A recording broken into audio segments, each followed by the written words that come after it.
Il est 22 heures. Bienvenue à vous tous dans cette nouvelle édition. Voici les titres.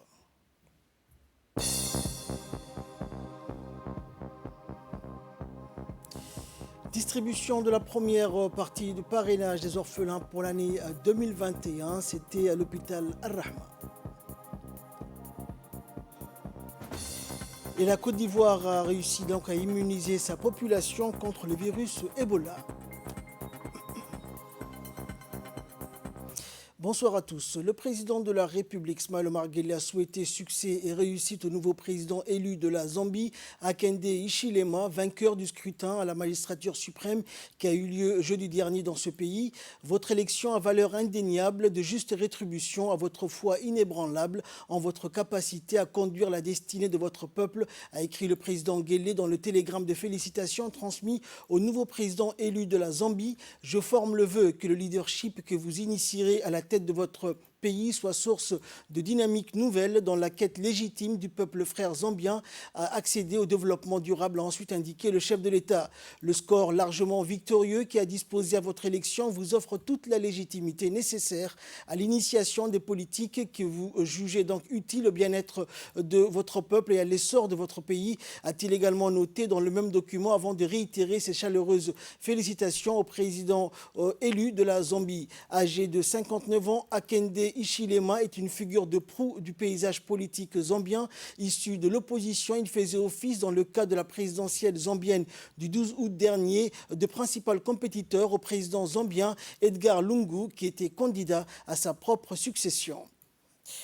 Le Premier ministre Abdelkader Kamel Mohamed a reçu la visite d'adieu de la coordinatrice résidente du système des Nations Unies, Barbara Manzi, au salon d'honneur de la primature.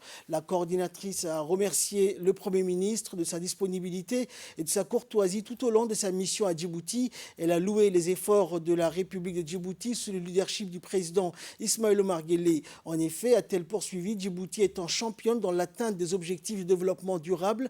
La rencontre avec le Premier ministre était aussi l'occasion de lui dresser le bilan de sa mission sous les cieux djiboutiens. Le Premier ministre s'est félicité de l'excellence des relations entre Djibouti et le système des Nations Unies et a souhaité bonne continuation dans sa nouvelle accréditation. En effet, Barbara Manzi a été nommée représentante résidente du système des Nations Unies au Burkina Faso. En nouvelles du pays, toujours, le bureau régional de l'ONG Al-Rahma de l'État du Koweït a distribué la première promotion du parrainage des orphelins pour l'année 2021. Dans le cadre de ces programmes et activités caritatives, le bureau régional de l'ONG Al-Rahma de l'État du Koweït à Djibouti a organisé ce matin une cérémonie dédiée à la distribution de la première promotion de parrainage des orphelins pour l'année 2021 et des familles les plus démunies pour l'année 2021 d'environ 2000 orphelins et donc en plus de 100 familles qui ont bénéficié donc de cette première promotion. Rappelons que cette démarche s'inscrit dans le cadre des efforts inlassables entrepris par l'ONG qui vise à apporter le soutien nécessaire aux orphelins et aux familles les plus démunies, aux personnes à revenus limités, en étroite collaboration avec le ministère des Affaires sociales et de Solidarité et sous la supervision de l'ambassade du Koweït à Djibouti. Il convient également de noter que le bureau régional de l'organisation s'occupe d'environ 2600 orphelins, dont 600 orphelins reçoivent des soins de subsistance, d'éducation et de santé à l'intérieur du complexe Al-Rahma à Balbala, mais également à Obok. Et le chargé d'affaires de l'ambassade de l'État du Koweït à Djibouti par intérim Ahmed Al-Askari a salué dans une brève intervention cette initiative humanitaire visant à alléger les souffrances des orphelins et des familles les plus démunies en soulignant que son pays va suivre donc le rythme et les efforts du gouvernement djiboutien pour aider les familles les plus vulnérables. Et de son côté, le conseiller technique du ministère des Affaires sociales et de la Solidarité, Mahmoud Bilé, a souligné la grande responsabilité qui incombe aux mères des enfants orphelins en soulignant le soutien de son département ministériel avec l'ONG Al-Rahma pour atteindre les objectifs fixés, au premier rang desquels la prise en charge des orphelins.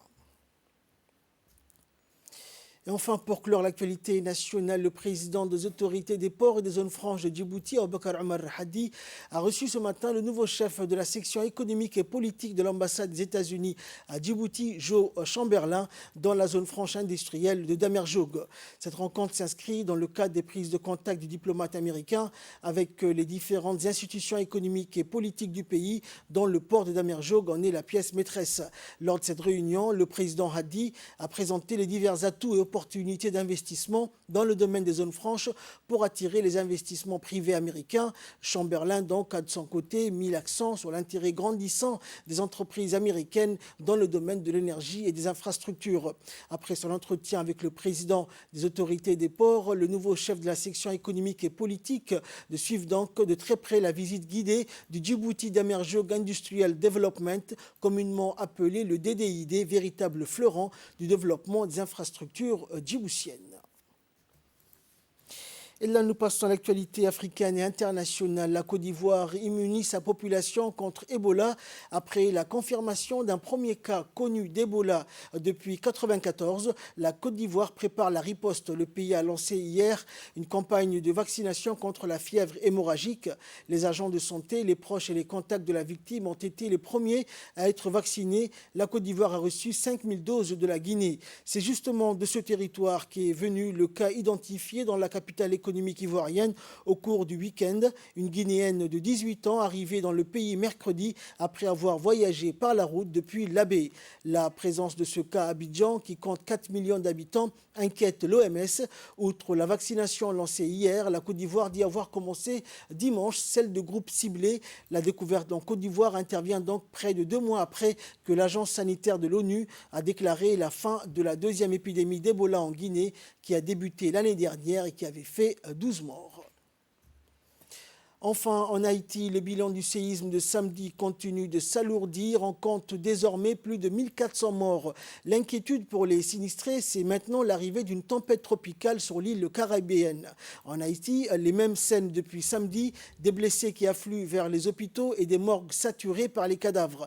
Le bilan du séisme s'élève désormais à plus de 1400 morts, selon des chiffres encore provisoires. Et pendant que les secours s'activent toujours pour tenter de sauver les personnes disparues ou bloquées sous les ruines, l'aide s'organise en faveur des sinistrés. Plusieurs pays américains ont proposé leur aide aux autorités haïtiennes pour faire face au désastre. Les États-Unis ont envoyé des hélicoptères pour faciliter le transfert des blessés vers la capitale. Le Mexique a fait parvenir des colis d'aide humanitaire. Ce qui inquiète désormais la population, c'est l'arrivée de la tempête tropicale baptisée Grace.